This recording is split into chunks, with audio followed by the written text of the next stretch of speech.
ವಿರಾಮದ ನಂತರ ಪ್ರೇಮ್ ಸೆಗ್ಮೆಂಟ್ಗೆ ಮತ್ತೊಮ್ಮೆ ಸ್ವಾಗತ. ಇನ್ನು ಸ್ಟೇಟ್ದ ಒಂದು 3 ಸುದ್ದಿಗಳಿದ್ದಾವೆ, ಆ ಸುದ್ದಿಗಳನ್ನು ನೋಡ್ತಾ ಹೋಗೋಣ. ಬಿಡದಿ ಟೌನ್ಶಿಪ್ ಅನ್ನ ವಿರೋಧಿಸಿ ಜೆಡಿಎಸ್ ಪಾದಯಾತ್ರೆಯನ್ನ ಮಾಡ್ತಾ ಇದೆ. ನಿನ್ನೆ ಪಾದಯಾತ್ರೆಗೆ ಚಾಲನೆ ಆಯಿತು. ಬಿಜೆಪಿ ಮತ್ತು ಜೆಡಿಎಸ್ ಇಬ್ಬರು ಸೇರಿ ಪಾದಯಾತ್ರೆಯನ್ನ ಮಾಡ್ತಾ ಇದ್ದಾರೆ. ಜೆಡಿಎಸ್ ಇದರಲ್ಲಿ ಪ್ರಮುಖ ಪಾತ್ರವನ್ನ ವಹಿಸಿದೆ. ನಿನ್ನೆ ಆರ್ ಅಶೋಕ್ ಅವರು, ವಿಪಕ್ಷ ನಾಯಕ ಆರ್ ಅಶೋಕ್ ಅವರು, ಚಲವಾದಿ ನಾರಾಯಣ ಸ್ವಾಮಿ ಅವರು, ಕುಮಾರಸ್ವಾಮಿ ಅವರು, ನಿಖಿಲ್ ಕುಮಾರಸ್ವಾಮಿ ಅವರು ಸೇರಿದಂತೆ ಅನೇಕ ರಾಜಕೀಯ ನಾಯಕರು ಭಾಗಿಯಾಗಿದ್ದರು. ಇವತ್ತು ಮಾಜಿ ಪ್ರಧಾನಿಗಳು ಎಚ್ ಡಿ ದೇವೇಗೌಡ ಅವರು ಪ್ರತಿಭಟನೆಯಲ್ಲಿ ಭಾಗಿಯಾದಂತಹ ಸಂದರ್ಭದಲ್ಲಿ ಬಿಡದಿಯ ಒಂದು ಕಿಂಚಿತ್ತು ಭೂಮಿಯನ್ನು ಕೂಡ ಸ್ವಾಧೀನಪಡಿಸಿಕೊಳ್ಳುವುದಕ್ಕೆ ಬಿಡಲ್ಲ, ರೈತರ ಹೊಟ್ಟೆ ಮೇಲೆ ಹೊಡೆದು ಈ ಯೋಜನೆಯನ್ನ ಮಾಡಬೇಡಿ ಅಂತ ಹೇಳ್ಬಿಟ್ಟು ಸರ್ಕಾರದ ವಿರುದ್ಧ ವಾಗ್ದಾಳಿಯನ್ನ ನಡೆಸಿದ್ರು. ಅದರ ಜೊತೆಗೆ ಡಿ ಕೆ ಶಿವಕುಮಾರ್ ಅವರು ಮುಖ್ಯಮಂತ್ರಿ ಆಗಿರೋದ್ರ ಬಗ್ಗೆ ನಮ್ಗೇನು ಯಾವುದೇ ಹೊಟ್ಟೆ ಕಿಚ್ಚಿಲ್ಲ. ಮುಖ್ಯಮಂತ್ರಿಗಳು ಯಾರೇ ಸಿಎಂ ಆಗಿ ಯಾರೇ ಒಳ್ಳೆಯ ಕೆಲಸ ಮಾಡಿದ್ರು ಕೂಡ ಅದನ್ನ ನಾವು ಬೆಂಬಲಿಸ್ತೇವೆ ಅಂತ ಕೂಡ ಹೇಳಿದ್ದಾರೆ. ದೇವೇಗೌಡರು ಏನ್ ಹೇಳಿದ್ರು ಅನ್ನೋದನ್ನ ಯಥಾವತ್ತು ಹೇಳ್ಬಿಡ್ತೀನಿ.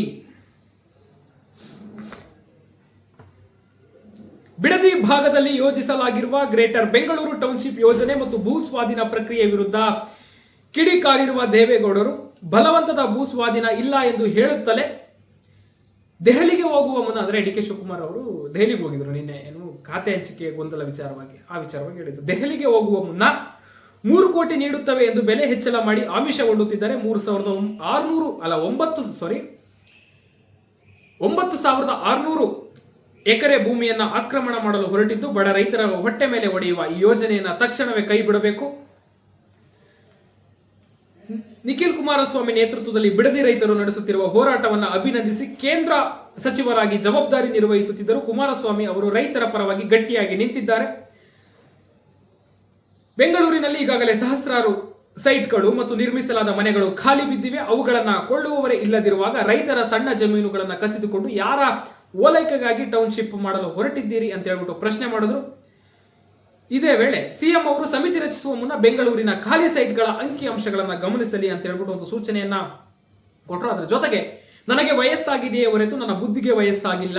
ಈ ಚಳುವಳಿಯ ಈ ಇಳಿ ವಯಸ್ಸಿನಲ್ಲೂ ರೈತರ ಪರವಾಗಿ ಹೋರಾಡುವ ಶಕ್ತಿ ನನಗಿದೆ. ಬಿಡದಿಯ ಕಿಂಚಿತ್ತು ಭೂಮಿಯನ್ನು ಕೂಡ ಸ್ವಾಧೀನಪಡಿಸಿಕೊಳ್ಳಲು ಬಿಡೋದಿಲ್ಲ.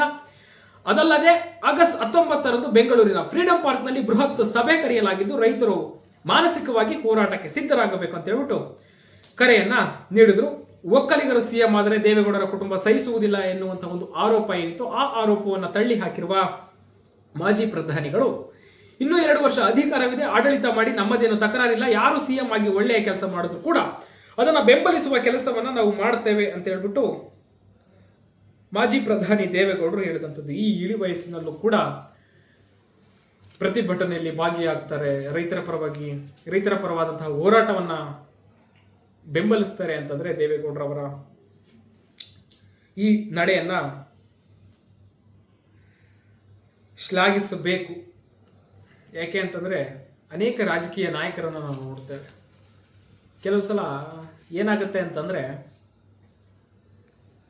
ಆಗದಾಗುತ್ತೆ, ಏನೋ ನನಗೂ ಅದಕ್ಕೂ ಸಂಬಂಧನೇ ಇಲ್ಲ, ಏನೋ ಮಾಡ್ಕೊಳ್ತಾರೆ ಎನ್ನುವಂಥ ಒಂದು ಉದಾಸೀನ ಮನೋಭಾವ ಬರುತ್ತೆ. ಬಟ್ ದೇವೇಗೌಡರು ಈ ಇಳಿ ವಯಸ್ಸಿನಲ್ಲೂ ಕೂಡ, ಅಂದ್ರೆ ಈಗ ಕಾಂಗ್ರೆಸ್ನವ್ರು ಹೇಳ್ತಾರಪ್ಪ, ಇವತ್ತು ಬಾಲಕೃಷ್ಣ ಅವರು ಹೇಳಿದ್ರಲ್ಲ, ಮಂತ್ರಿಗಳು, ಮಾಗಡಿ MLA, ಇದು ಪಾದಯಾತ್ರೆ ಅಲ್ಲ, ನಿಖಿಲ್ ಕುಮಾರಸ್ವಾಮಿ ಪಟ್ಟಾಭಿಷೇಕ ಯಾತ್ರೆ ಅಂತ ಹೇಳ್ಬಿಟ್ಟು.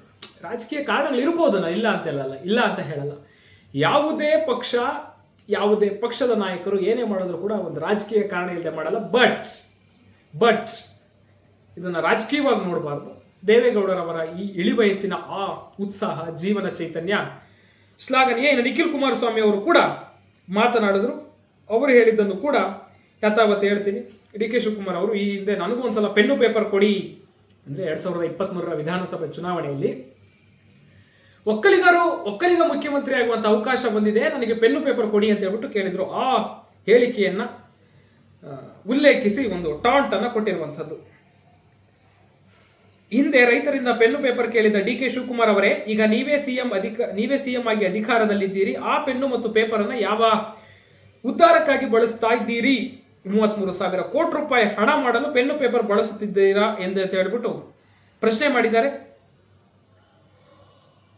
ಒಕ್ಕಲಿಗರು ಸಿಎಂ ಆದರೆ ನಮ್ಮ ಕುಟುಂಬ ಸಹಿಸಲ್ಲ ಎಂದು ಹೇಳುತ್ತೀರಿ, ಆದರೆ ದೇವೇಗೌಡರು ನಿಮಗೂ ಒಳ್ಳೆಯ ಕೆಲಸ ಮಾಡಿ ಎಂದು ಹಾರೈಸಿದ್ದಾರೆ. ನೀವು ಅಧಿಕಾರಕ್ಕೆ ಬಂದಿದ್ದಕ್ಕೆ ನಮಗೇನೂ ಹೊಟ್ಟೆ ಕಿಚ್ಚಿಲ್ಲ, ಆದರೆ ನಿಮ್ಮ ಅಧಿಕಾರ ಜನಪರವಾಗಿದೆಯೇ ಎನ್ನುವಂತ ಪ್ರಶ್ನೆಯನ್ನ ಮಾಡಿದ್ರು.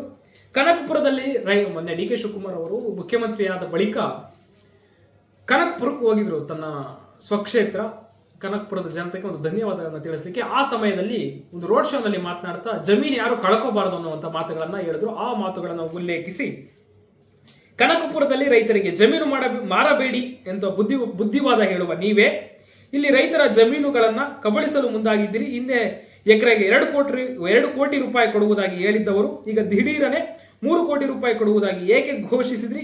ಯೋಜನೆ ಜಾರಿಗೆ ನಿಮ್ಮ ಬಳಿ ಹಣವಿದೆಯೇ? ಹಣ ಇದ್ದರೆ ದಾಖಲೆ ಬಿಡುಗಡೆ ಮಾಡಿ ಅಂತ ಹೇಳ್ಬಿಟ್ಟು ಸವಾಲು ಹಾಕಿದ್ರು. ಇನ್ನು ಇತ್ಯಾದಿ ಮಾತನಾಡಿದಂತಹದ್ದು. ಇದಕ್ಕೆ ಅನೇಕ ಕಾಂಗ್ರೆಸ್ ನಾಯಕರಾದ ಡಾಕ್ಟರ್ ಜಿ ಪರಮೇಶ್ವರ್ ಅವರು ಆದಿಯಾದಂತೆ ಅನೇಕರ ಹೇಳಿಕೆಗಳಿದ್ದಾವೆ. ಆ ಹೇಳಿಕೆಗಳೆಲ್ಲವನ್ನು ಕೂಡ ಹೇಳ್ತಾ ಹೋದ್ರೆ ಸಮಯ ಆಗುತ್ತೆ.